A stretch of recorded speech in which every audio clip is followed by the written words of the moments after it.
जब पति से मिलने का मेरा बहुत मन कर रहा था तो वह मुझे मिलने नहीं आए। इसीलिए मैं अपने भाई के लड़के से मिली और उसी ने मेरी इच्छाएं अच्छे से पूरी की। कैसे क्या हुआ, सब कुछ अच्छे से बताऊंगी इस वीडियो में। मेरा नाम स्नेहा है।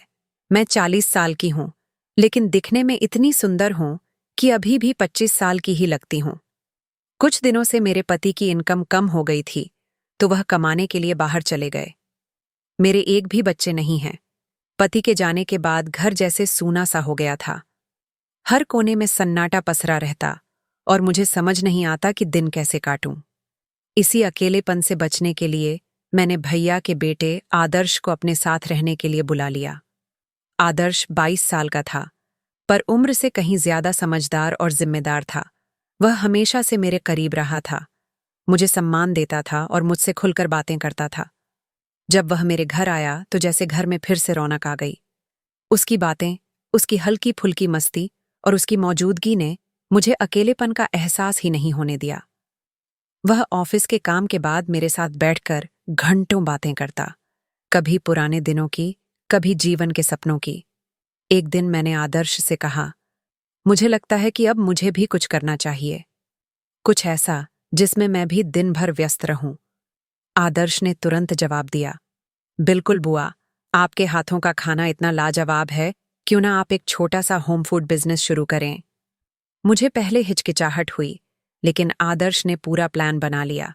कैसे ऑर्डर लिए जाएंगे, कैसे सोशल मीडिया पर प्रमोशन होगा और कैसे धीरे धीरे इसे बड़ा किया जा सकता है। उसकी एनर्जी और आत्मविश्वास देखकर मुझे भी हिम्मत मिली।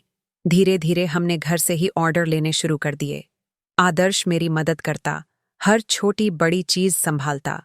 कुछ ही महीनों में हमारी मेहनत रंग लाई और लोग हमारे खाने की तारीफ करने लगे। अब घर पहले जैसा खाली नहीं था। मेरा दिन काम में बीतता और शाम को आदर्श के साथ बैठकर मैं दिन भर की बातें शेयर करती।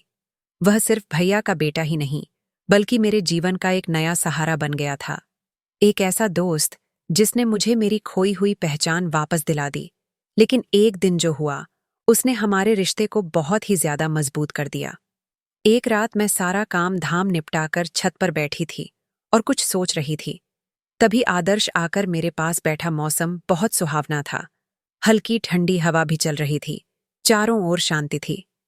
अचानक उसने मुझसे पूछा, बुआ, फूफा जी को गए इतने दिन हो गए, आप उनसे केवल फोन पर ही बात करती हैं, कभी मिलने का मन नहीं करता क्या? मुझे उसका यह सवाल काफी सही लगा, क्योंकि काम में बिजी होने की वजह से मैं तो कभी इस बारे में सोच ही नहीं पाती थी। मैंने उसी समय पति को कॉल लगाया और उनसे कहा, आप कब आ रहे हैं? मैं आपसे मिलना चाहती हूँ, बहुत दिन हो गए हैं। तब पति ने जवाब दिया, अभी तो नहीं आ सकता, बहुत बिजी हूँ और मालिक भी छुट्टी नहीं दे रहा। ये सुनकर मैं बहुत उदास हो गई। तब आदर्श ने कहा, बुआ, आप उदास मत होइए, मैं तो हूं ही यहां आपके साथ। फूफा जी से नहीं मिल सकती तो क्या हुआ, अगर आपका मन है तो आप मुझसे मिलिए। मैं उसकी बात मान गई। फिर हम कमरे में गए और इसके बाद दोस्तों, जो हुआ मैं क्या ही बताऊं। अगर आप कमेंट में पार्ट 2 लिख देंगे तो आगे जो हुआ वह मैं आने वाली वीडियो में पूरे विस्तार से बताऊंगी। तो अगली वीडियो देखने के लिए इस वीडियो को लाइक करके इस छिनार भौजी चैनल को सब्सक्राइब कर लीजिए, ताकि आप आने वाली वीडियो मिस ना कर पाएं। मैं फिर मिलती हूं नेक्स्ट वीडियो में।